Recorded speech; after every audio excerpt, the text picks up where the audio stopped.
In our current world, our lives are often dictated by our sense of self, a sense that is largely shaped by comparisons. We glance around at our surroundings, and our minds naturally start to measure ourselves against others.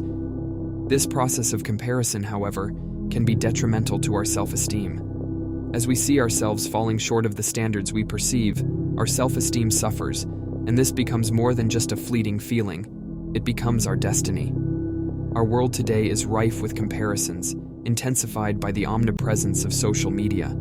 In the past, our brains evolved within small communities, where we compared ourselves to a limited number of people. However, with the rise of social media, our sphere of comparison has exploded beyond anything our minds were designed to handle. We are bombarded with images of idealized lives and achievements, whether it's fitness goals, entrepreneurial success, or societal milestones like marriage and children. In this comparative landscape, our sense of inadequacy grows. We measure ourselves against impossible standards, and this ongoing self-assessment can erode our self-esteem, transforming it from a temporary state into a long-term condition. Our self-worth, shaped by these comparisons, starts to dictate our future rather than being an isolated momentary feeling. So, how do we break free from this cycle and develop genuine confidence? The answer lies in confronting what seems impossible. By pushing through our self-imposed limits and embracing challenges that initially seem out of reach, we can transform our self-esteem from fragile to robust.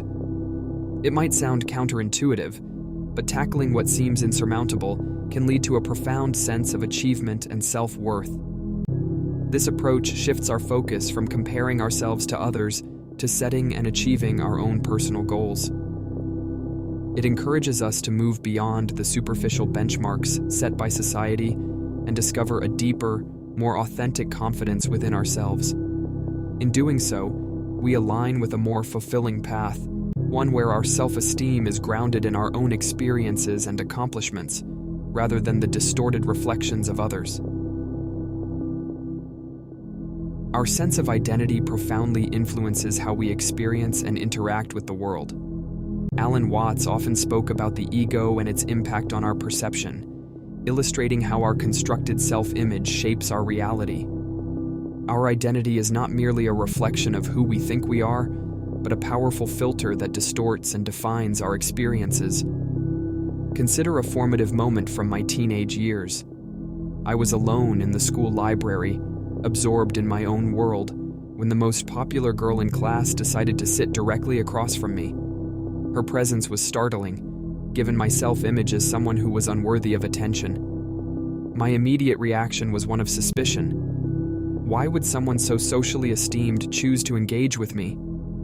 My mind raced with questions, searching for hidden motives or an explanation. This reaction highlights how our sense of identity acts as a lens through which we view others' actions. Watts described the ego as a false self, an illusory construct that distorts our understanding of reality. My identity, shaped by years of low self-esteem and social insecurity, filtered this positive encounter through a prism of disbelief. Instead of seeing the girl's kindness for what it was, I questioned its authenticity because it didn't align with my self-perception. Watts emphasized that our sense of self is a powerful force that colors our interpretation of external events. When we view ourselves as inferior or unworthy, our ego tends to reject positive experiences. Compliments, kind gestures, or opportunities that might otherwise uplift us are met with skepticism or discomfort. This filtering effect reinforces our low self-esteem, making it difficult to accept and internalize affirmations that could enhance our self-worth. Moreover, the sense of identity doesn't only affect how we perceive others' actions. It profoundly influences our own behavior and motivations. Our self-concept shapes our responses and choices, often confining us within the limits of our beliefs about ourselves. Watts suggested that these self-imposed boundaries prevent us from fully engaging with the richness of life. We might shy away from opportunities or fail to embrace our potential because our ego tells us we are not deserving or capable. Understanding how our identity distorts reality is crucial for personal growth. By recognizing and questioning the limitations imposed by our ego, we can begin to shift our perspective. As Watts pointed out, moving beyond the ego's constraints allows us to connect more authentically with ourselves and the world around us. We start to experience life not through the narrow lens of self-doubt, but through a broader, more liberated sense of being. This transformation opens the door to a deeper, more fulfilling engagement with life, free from the distortions of an illusory self. Our sense of identity profoundly influences the way we act and the choices we make. As Alan Watts might put it, the ego creates a narrative about who we are and what we are capable of, which can confine us to a limited range of behaviors and beliefs. This sense of self is so potent that it shapes our actions, often in ways that reinforce our self-perceived limitations. Consider how identity impacts our behavior through the lens of everyday experiences. Many people, for instance, develop a fixed idea of their capabilities. They might think, "I'm not graceful, so I can't dance," or "I lack rhythm, so dancing is not for me." This kind of thinking isn't restricted to just one area of life. It can extend to various aspects, like believing that gamers, because of their cultural identity, don't eat healthily, get fit, or form meaningful relationships.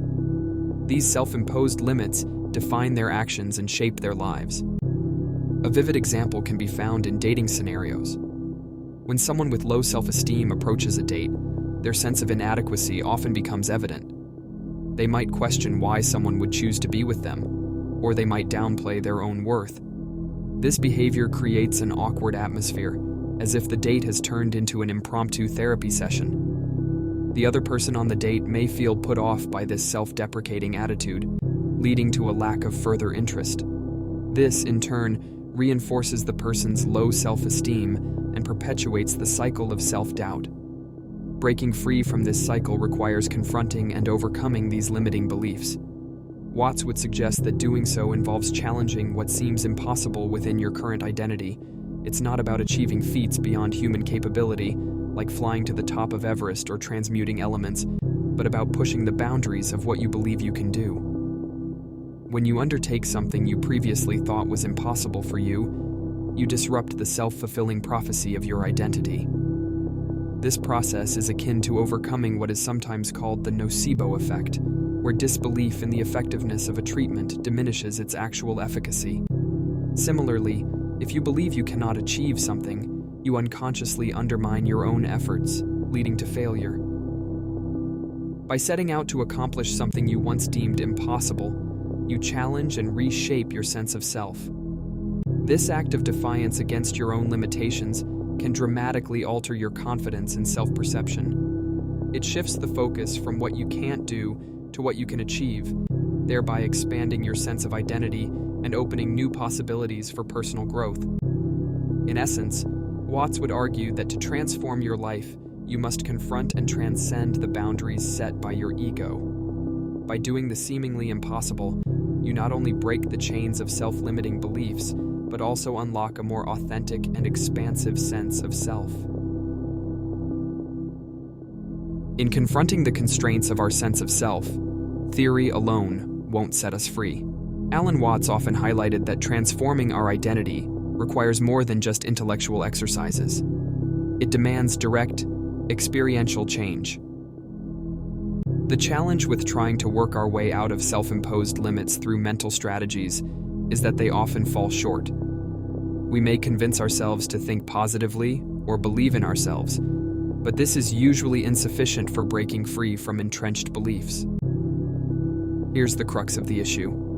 If you struggle with self-esteem and merely attempt to think your way out of it, you're likely to find that these mental exercises lack real impact.